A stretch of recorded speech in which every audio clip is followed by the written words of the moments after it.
베드로전서 5장 5절에서 10절까지 시작. 젊은 자들아 이와 같이 장로들에게 순종하고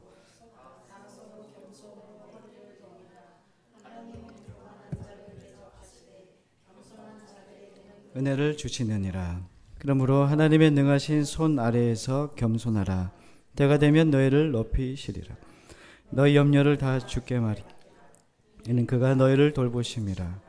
근신하라 깨어라. 너희 대적 마귀가 우는 사자같이 두루 다니며 삼킬 자를 찾나니 너희는 믿음을 굳건하게 하여 그를 대적하라. 이는 세상에 있는 너희 형제들 동일한 고난을 당하는 줄을 알미라.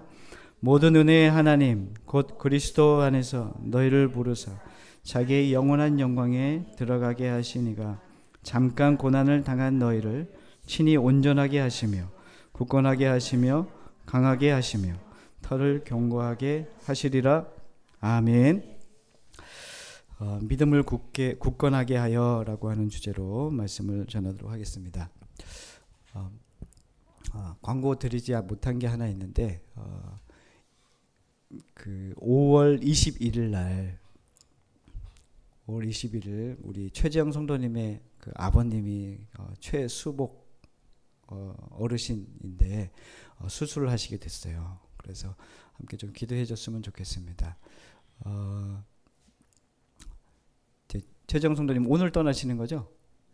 오늘 밤에 떠나가서 이제 간호도 이제 한 10일 정도 계속 부모님과 함께 아버지 간호하시게 되는데 또 수술도 잘 되도록 또 의사 선생님이 또 실수하지 않도록 기도해 주시고 또 최재영 성도님도 병나지 않게 아버지 곁에서 좀 또 간호하시면서 쉴 수 있는 시간이 되었으면 좋겠다는 마음입니다. 더불어 우리 사춘자 권사님 남편 김경수 성도님이 28일 날 또 수술을 앞두고 계세요. 저는 걱정이 되는 게 사권사님이 걱정인데 아프실까 봐. 사권사님 위해서 좀 기도 많이 해주세요. 사권사님이 또 간호를 하러 가시는 거죠. 어떤 수술 날 또 가야 되니까 기도해 주시고 그리고 또 우리 김경수 성도님도 수술이 잘 되고 회복될 수 있도록 기도해 주셨으면 좋겠습니다. 자, 우리 말씀을 전하도록 하겠습니다. 이 5장 베드로전서 5장 첫머리에는 누구에 대한 말이 나오냐면 지도자들에 대해서 권면을 하는 내용이에요. 그 내용을 짤막하게 얘기하자면 그런 겁니다. 영적 지도자들에게 사도 베드로가 이렇게 얘기합니다. 더러운 이득을 위해서 살지 말고 억지로 하지 말고 또 약무리의 본이 되라 라고 하면서 지도자들에게 교회 지도자들, 목사, 장로들이겠죠. 그들에게 이런 권면을 해주고 있습니다. 그리고 5절부터 나오는 게 그러면 성도들, 교회 공동체는 어떻게 살아야 되는가. 여기 젊은이들아 라고 이렇게 시작되는데 영맨입니다. 영맨. 영어 성경에는 영맨으로 되어 있는데 청년들에게 국한된 말씀이냐 그렇게 볼 수도 있지만 우리는 좀 이 교회 안에서도 상대적인 거 있잖아요. 제가 어르신들과 함께 있으면 저는 어떤 사람입니까? 젊은 사람. 감사합니다. 그런데 반대로 제가 유죄나들과 있으면 저는 어떤 사람이에요? 어른이죠. 나이가 좀 많은 사람이 되게 됩니다. 그렇듯 이 어떤 뭐 절대적인 어떤 나이를 얘기하는 게 아니라 상대적인 거를 얘기해주고 있어요. 그래서 교회 전체 공동체에게 얘기해주는 말씀이라고 저는 생각이 됩니다. 특별히 또 청년에게도 하시는 말씀이다라고 또 생각할 수 있겠습니다. 오늘 세 가지를 나누고 싶은데요. 첫 번째는 오늘 5절에 나와 있는 이 순종에 대한 이야기입니다. 제가 읽겠습니다. 젊은 자들아 이와 같이 장로들에게 순종하고 이렇게 되어 있습니다. 순종하라. 순종이라는 말이 나올 때마다 좀 부담스럽지 않습니까? 네. 순종의 가장 아름다운 모델은 예수님이십니다. 예수님은 그 하나님의 순종을 하나님 앞에 순종을 극명하게 잘 보여주신 분이라고 얘기할 수 있습니다. 그 마지막 장소가 어디냐면 예수님의 순종의 마지막 장소는 십자가입니다. 그런데 그 전에 겟세마네 기도의 시간이 있습니다. 예수님께서 그 산에 오르시죠. 겟세마네 산에 오르셔서 기도하십니다. 성경에 보니까 그 땀방울이 핏바구니 될 정도였다 이렇게 얘기하고 있습니다. 주님께서 그렇게 기도하셨어요. 주님, 저는 이 죽음을 피하고 싶습니다. 될 수 있으면 이 잔을 내게서 옮겨주십시오. 이렇게 기도하다가 그러나 나의 원대로 마시고 아버지의 뜻이 이루어지기를 원합니다. 라고 하는 예수님의 겟세마네 기도의 내용이 나옵니다. 순종이라는 것은 맹종이 아닙니다. 알지 못하는 것을 그냥 무조건적인 복종도 아닌 것이죠. 순종은 신학적 기초, 아버지의 뜻에 기초한 순종이라고 성경은 이야기하거든요. 예수님도 피하고 싶습니다. 여러분들도 주님 앞에 주님이 말씀하시고 순종을 요구하실 때 피하고 싶을 때 많을 겁니다. 그런데 우리 그리스도인은 하나님의 뜻에 기초하기 때문에 하나님의 뜻 앞에 우리는 순종해야 하는 것을 성경은 계속해서 이야기하고 있습니다. 예를 들어서 부당한 요구에 대해서는 무조건 순종하는 말이 아닙니다. 교회에서나 사회에서 여러분들이 부당한 순종을 요구할 때는 거부하셔야 됩니다. 그러나 교회가 만든 규칙과 또 성경의 질서 속에서 교회가 건강하게 세워지기 위해서는 순종이 필요합니다. 근데 그 규칙과 그리고 하나님의 말씀 앞에 순종함이 필요합니다. 그래야 하나님이 허락하시고 하나님이 기뻐하시는 그런 교회가 세워질 수 있습니다. 그래서 교회에서 정한 공적인 권위 앞에 그리고 그 책임을 다하는 우리가 되었으면 좋겠습니다. 그래야 공동체가 질서 위에 세워지기 때문입니다. 이 질서가 없어지면은 교회가 상당히 무질서해집니다. 그래서 우리가 이 순종이라는 것이 매우 중요하죠. 순종이라는 단어의 뜻이 뭐냐면 발 아래에 자신을 두라라고 하는 뜻입니다. 무릎을 꿇라는 말이죠. 이것은 예수님이 하나님의 발등상 아래에 자신을 내어놓는 일로 우리에게 보여졌습니다. 순종은 나를 주님께 내어놓는 것입니다. 하나님의 뜻 아래에 나를 내어놓는 우리들의 삶이 되기를 간절히 바랍니다. 두 번째는 겸손으로 허리를 동이라는 권면입니다. 우리 5절 말씀을 한 번 더 읽겠습니다. 젊은 자들아 이와 같이 장로들에게 순종하고 다 서로 겸손으로 허리를 동이라. 다 서로 겸손으로 허리를 동이라 이야기합니다. 요한복음 13장에 예수님이 식사를 마치시고 난 다음에 예수님이 제자들과 마지막 식사를 마치십니다. 그 새우의 만찬 시간이죠. 식사를 마치고 난 다음에 예수님이 나가셔서 대하에 물을 떠와요. 그리고 허리에는 수건으로 허리를 동입니다. 그리고 제자들의 발 앞에 앉습니다. 그리고 제자들의 발 한 사람 한 사람을 발을 씻겨줍니다. 그때 주님이 자신의 발을 씻으려고 하자 거부한 제자가 있습니까? 있습니다. 누굴까요? 베드로입니다. 네, 베드로가 주님 저는 저를 발을 씻으실 수 없습니다. 어떻게 스승이 제자의 발을 씻깁니까? 그러면서 거부를 하는 장면이 나옵니다. 그러자 예수님께서 이 얘기하십니다. 내가 너의 발을 씻기지 않으면 너는 나와 아무 상관없어. 이렇게 얘기합니다. 그러자 베드로가 이야기합니다. 그럼 주님 저 목욕시켜 주세요. 이렇게 얘기합니다.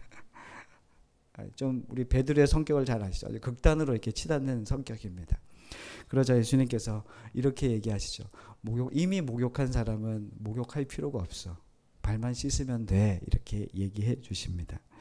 사실 이 목욕이라는 단어가 우리 클리닝, 몸을 씻는 어떤 얘기를 해주고 싶어서 얘기하는 게 아니잖아요.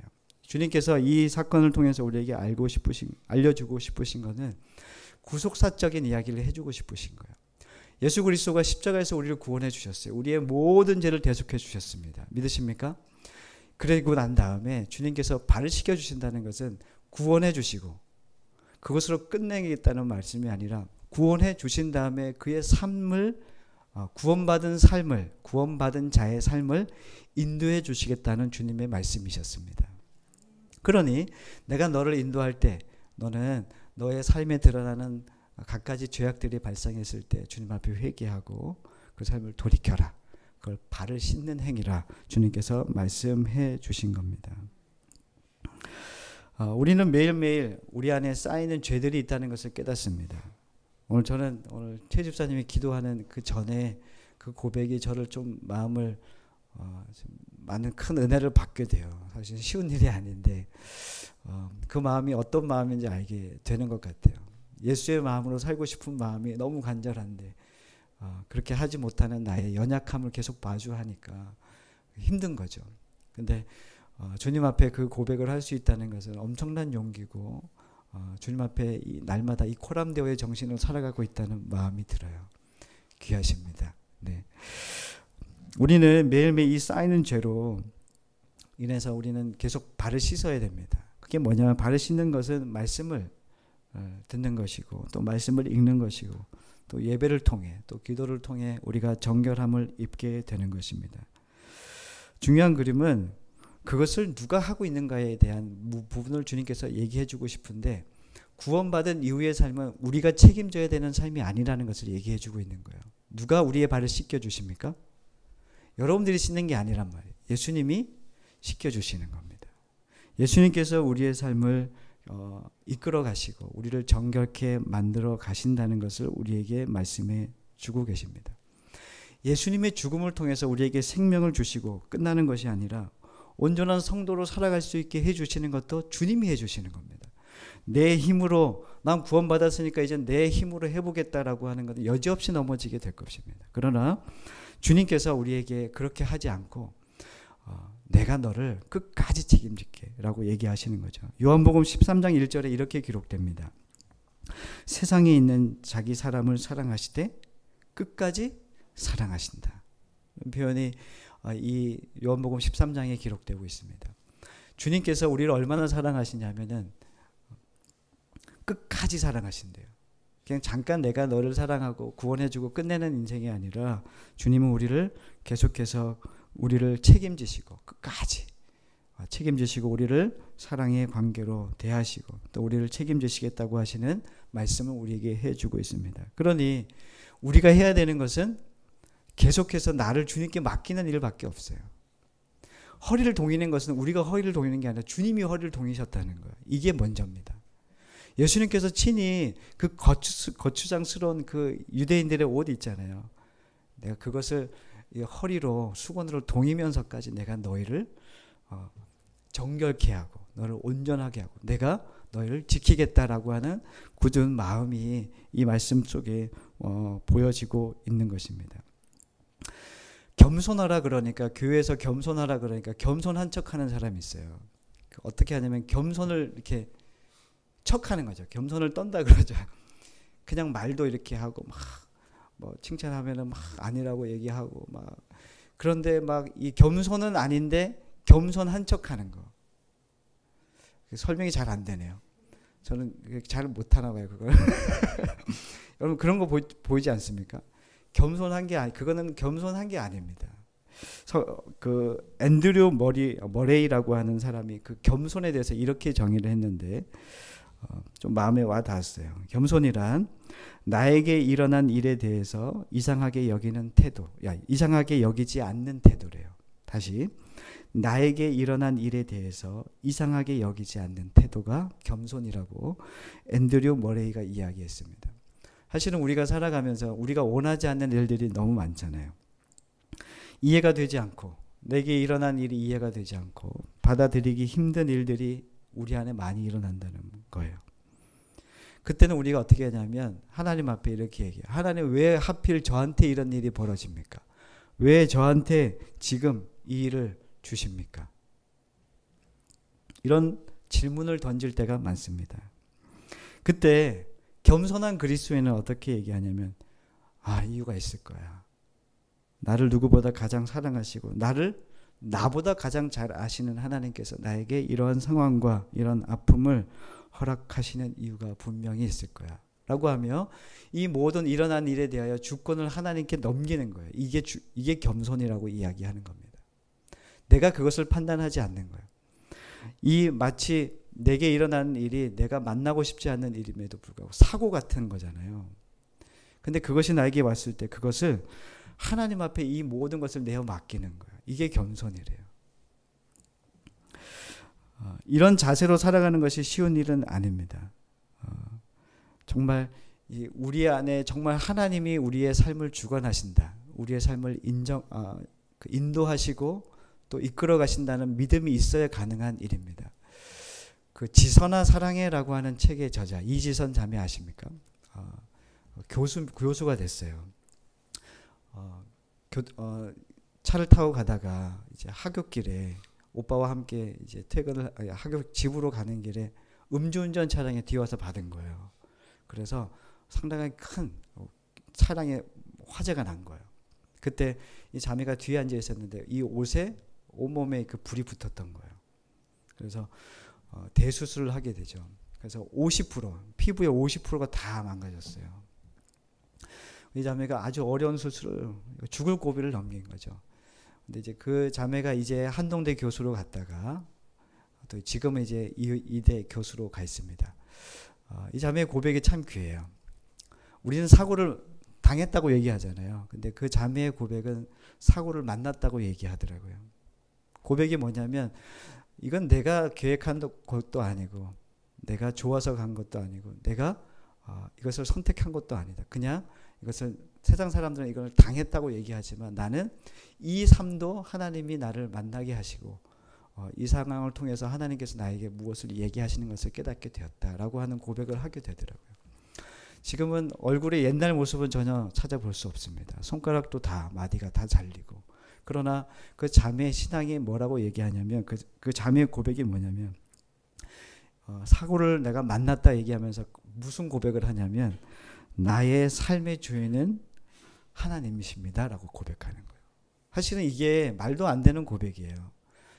그 자매의 모습을 보면은 지금은 뭐 뛰어난 뭐 교수가 됐고 뭐 유명한 학교의 교수가 되었지만 그의 모습은 누구라도 그 모습을 갖고 그러한 위치에 간다는 걸 원하지 않을 거예요. 근데 그 자매가 이 마음의 자세가 분명하게 겸손한 거예요. 이 모든 것은 하나님이 허락하셨다는 것을 믿고 있었던 거예요. 자신이 그 옛날에는 건강할 때는 주님의 말씀이 철학적으로 받아들이게 되고 고상한 지식으로 받아들여졌대요. 그런데 사고를 당하고 난 다음에 알게 된 것은 하나님의 말씀이 그냥 철학적인 또는 지식적인 종교적 지식이 아니라는 것을 깨닫게 되고 하나님의 살아있는 말씀이라는 것을 깨닫게 된 거예요. 그 안에서 하나님의 위로하심과 또 하나님이 주시는 힘으로 견딜 수 있었다라는 고백을 하게 되었습니다. 겸손한 모습은 이런 것 같아요. 우리가 여러분들이 삶에서 당하는 많은 일들 또 만나는 모든 일들을 하나님께서 만나게 하신 사람들이고 만나게 하는 상황들이라는 것이죠. 그것을 받아들이고 하나님께 나의 인생의 통치권을 주님께 넘기는 거예요. 이게 겸손입니다. 그때 하나님께서 우리의 삶을 인도하시리라는 것을 성경은 이야기하고 있습니다. 그래서 6절에 이렇게 이야기해요. 그러므로 하나님의 능하신 손 아래에서 겸손하라. 그리고 때가 되면 너희를 높이시리라. 이렇게 주님께서 말씀하십니다. 주님은 반드시 우리를 높이신대요. 하나님 우리를 어떻게 인도하실지 하나님의 영광스러운 자리까지 우리를 이끌어 가실 거래요. 지금의 잠깐 순간을 우리가 어려운 상황들이 우리에게 중요한 것이 아니라 그것을 뛰어넘는 믿음, 그것을 뛰어넘어 주님을 바라볼 수 있는 믿음을 우리에게 주님이 요구하고 있다는 것을 볼 수 있습니다. 겸손한 삶을 살아가시기를 간절히 소원합니다. 나의 인생의 통치권을 주님께 맡기는 삶이 되기를 원합니다. 자, 세 번째는 염려를 주께 맡기라는 것입니다.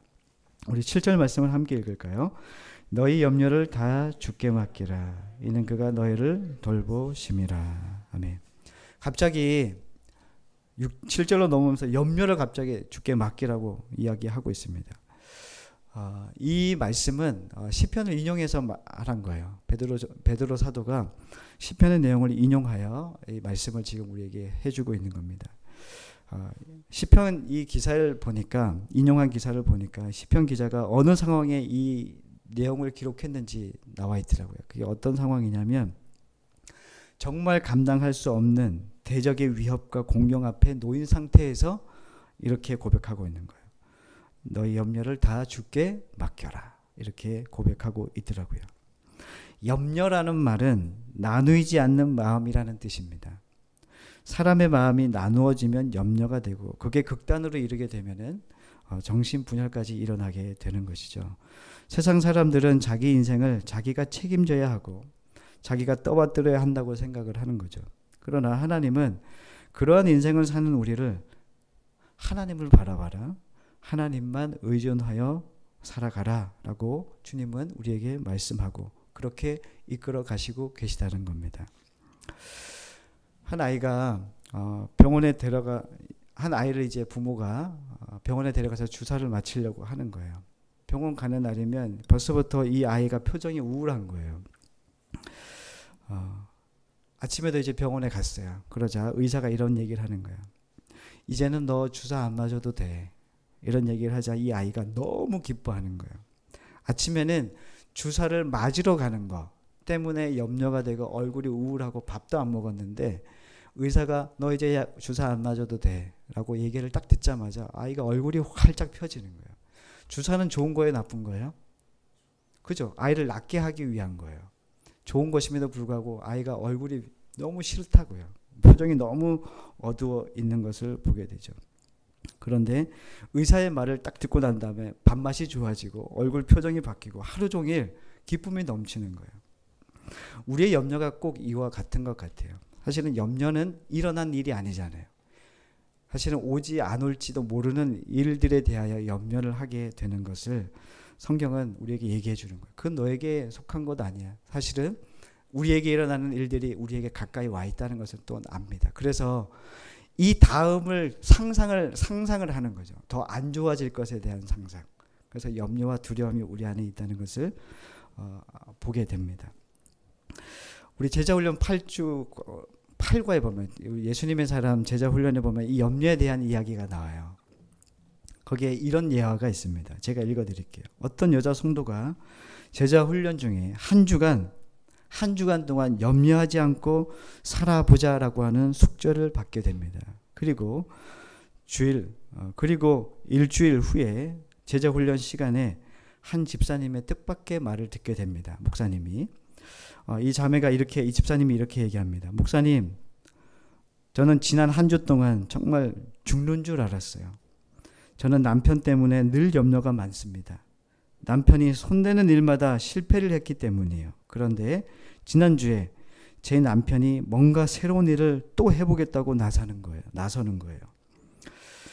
목사님은 염려하지 말라고 하셨지만 지난 한 주간 동안 저는 염려를 하지 않을 상황이 아니었어요.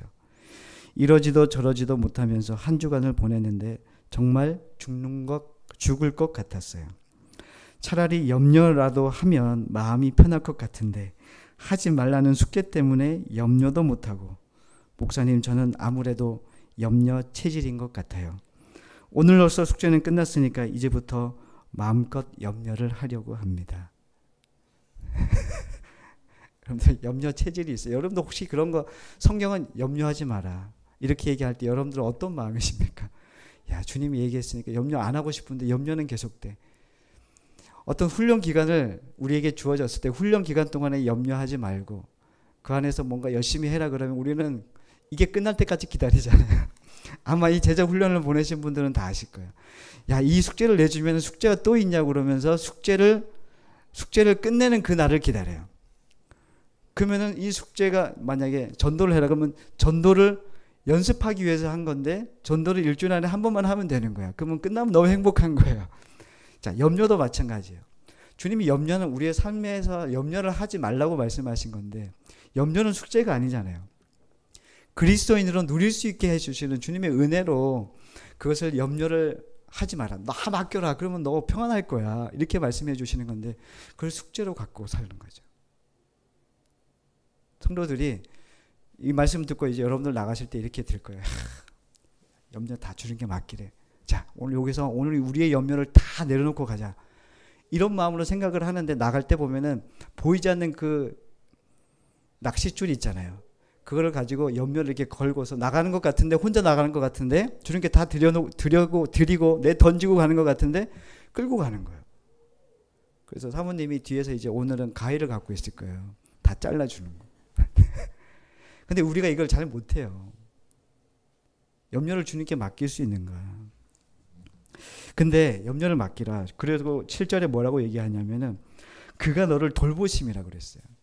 염려를 맡기는 것은 주님의 돌보심을 받기 위함이에요. 내가 주님의 돌보심을 못 받아요. 염려를 하게 되면. 왜냐하면 내가 내 인생을 책임지고 있는 거예요. 지금 계속. 그러니까 내가 두렵고 내가 염려가 되고 내가 신경 쓸 게 너무 많아지는 거죠. 그래서 주님께서 우리에게 염려를 주님께 맡겨라. 그때 내가 너를 돌보시는 것을, 내가 너를 돌보는 것을 경험하게 될 거라고 주님께서 말씀해 주고 있습니다. 8절에 이렇게 이어집니다. 근신하라 깨어라 너희 대적 마귀가 우는 사자같이 두루 다니며 삼킬 자를 찾나니 이렇게 이야기하고 있습니다. 마귀가 믿는 자를 삼킨다고 얘기하고 있습니다. 어떻게 삼키냐면은 염려를 통해서 삼킨대요. 염려는 내가 감당할 수 없다고 생각하는 문제가 나타날 때 일어나는 내 속의 불안과 두려움입니다. 이것은 근본적으로 하나님의 능하신 손을 의심할 때 일어나는 감정의 반응으로 성도의 자기 위치를 이탈하게 하는 무서운 사탄의 공격과 유혹이라는 거예요. 그래서 염려가 찾아올 때 여러분들이 가만히 있으면 안 돼요. 대적해야 돼요. 이거 마귀가 주는 생각이나 이것을 깨닫고 그 마음을 빼앗기지 않도록 해야 됩니다. 염려를 통해서 지는 사단이 나를 삼키려고 하는구나 라고 하는 것을 깨달아야 됩니다. 내 안에 막 걱정이 밀려오고 불안이 찾아올 때 그 생각을 해야 됩니다. 그래서 우리가 우리의 몫이 있어요. 하나님이 우리 안에 해주시겠다고 약속하신 게 있잖아요. 그럼 하나님의 몫이 있고 우리의 몫이 있는데 하나님의 몫을 내가 가지고 와서 염려하는 것은 심각한 교만이라고 성경은 이야기하거든요. 마귀가 그렇게 하도록 우리의 마음을 공격하는 거예요. 내일을 염려한다고 해서 내가 바꿀 수 있는 것도 아닌데 그저 하나님이 다 책임져 주시겠다고 했던 그 문제를 내가 가지고 와가지고 하나님의 몫을 내가 하고 있는 그 염려를 하고 있는 이거는 하나님의 몫인 거예요. 근데 우리는 그 몫을 우리가 가지고 오는 거죠. 성경은 이것을 교만이라고 얘기하는 거예요. 우리는 어쩔 수 없잖아요. 내가 해야 되는데.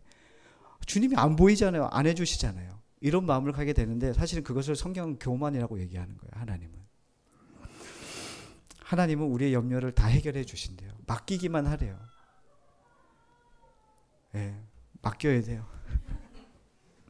그럼 우리의 몫도 있다는 거예요. 우리의 몫은 뭐냐면 우리의 몫은 염려하는 게 아니라 예수 그리스도를 믿고 그분을 사랑하고 그분의 기쁘신 뜻대로 사는 것을 성경은 이야기하고 있습니다. 들에 핀 꽃을 봐라. 하늘에 나는 새를 봐라. 하나님이 다 먹이시고 입히신다는 것을 아는 자. 그래서 하나님이 기뻐하시는 일을 하는 거예요. 내어 던지고 우리가 염려하는 모든 것들을 내어 던지고 나의 필요와 모든 것을 공급하시는 주님 앞에 나를 그분을 의지하며 그분을 기뻐하며 하루를 허락하신 모든 삶을 주님 안에서 누릴 수 있는 마음, 이것은 참된 그리스도인의 마음이라 할 수 있겠습니다. 여러분들이 할 수 있는 것을 근데 반대로 하는 사람이 참 많죠. 하나님의 몫을 내가 하고 내 몫을 주님께 맡기는 경우도 참 많아요. 내가 해야 할 일을 하나님께 맡기면 안 됩니다. 내가 해야 될 일이 있어요. 그리고 하나님의 일을 내가 가지고 와서도 안 되는 거예요. 이게 우리들 안에 교만이라고 성경은 얘기하는데 이것이 섞이지 않도록 하나님 앞에 우리의 모습을 날마다 주님 앞에 비춰드리고 염려를 주님께 맡기라 하신 주님의 말씀 앞에 내 염려를 주님께 내어드리는 이 훈련과 이 마음을 계속해서 우리가 가지고 주님의 말씀에 앞으로 나아갔으면 좋겠습니다. 9절 말씀을 함께 읽도록 하겠습니다. 너희는 믿음을 굳건하게 하여 그를 대적하라. 이는 세상에 있는 너희 형제들도 동일한 고난을 당하는 줄 압니다. 10절 모든 은혜의 하나님 곧 그리스도 안에서 너희를 부르사 자기의 영원한 영광에 들어가게 하시는 이가 잠깐 고난을 당한 너희를 친히 온전하게 하시며 굳건하게 하시며 강하게 하시며 터를 견고하게 하시리라. 아멘.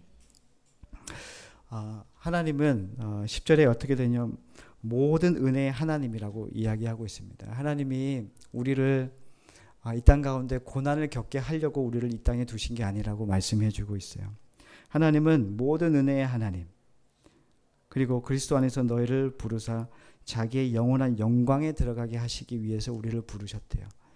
그래서 우리는 우리의 삶 안에서 우리가 순종하고 또 겸손하고 염려를 주님께 맡기는 이 삶이 우리 안에서 일어나는 것이 아닌 것을 알게 돼요. 이 10절에 얘기했듯이 모든 하나님의 은혜는 주님이 주시는 겁니다. 그래서 우리를 날마다 부인하고 주님을 따르는 일밖에 없고 그 그리스도 안에서 너희를 부르사 자기의 영원한 영광, 하나님의 그 영광, 우리는 알지 못해요. 그 영광이 어떤 건지 우리는 잘 경험하지 못하지만 말씀을 통해서 또 하나님의 인도함을 받으며 하나님께 내어드리는 삶만이 그 은혜를 누리게 될 것이고 그 영광을 경험하게 될 것이라 성경은 이야기하고 있습니다. 주님이 필요한가 안 필요한가? 우리는 그 날마다 그 부분에 놓여 있는 것 같아요. 여러분들은 어떠신 것 같으세요? 여러분들의 삶의 문제를 여러분들이 해결할 수 있는 게 더 많은 것 같습니까? 해결하지 못하는 게 더 많은 것 같습니까? 믿음을 굳게 하여라. 주님께서 말씀하시는 것은 내 힘으로 살지 말라는 거예요. 베드로의 인생을 우리가 많이 봤잖아요. 자신이 열심히 했던 모든 것은 무너졌고 다 실패했어요. 그러나 하나님께 맡기고 자신의 실패를 경험하고 자신의 연약함을 인정하는 그 자리에서 모든 것은 베드로에게는 모두 은혜였고 그 안에서 능력이 나타났음을 보게 됩니다. 이 베드로 전서 오늘 5장을 통해서 우리에게 말씀해 주시는 젊은 자들아 라고 얘기하시는 우리들에게 무엇을 요구하시냐면 교회와 가정과 우리의 삶은 하나님께 맡길 때만 가능하고 내 힘으로 하지 않을 때만 주님이 주시는 또 주님의 은혜, 하나님의 영광을 경험할 수 있게 된다는 것을 우리에게 말씀해 주고 있습니다. 한 주간 살아가는 여러분들의 삶에 오늘 이 말씀이 마음에 있기를 원합니다. 여러분의 통치권, 여러분들의 삶의 통치권을 넘겨드리세요. 주님이 일하시도록 염려하지 마시고 주님이 일하시도록 이 모든 결정권과 모든 인도하심을 주님께 의탁할 때 아름답게 주님께서 우리를 빚어가실 것을 믿습니다. 우리 앞에 분들과 함께 인사하겠습니다. 주님이 일하십니다. 이렇게 인사하겠습니다.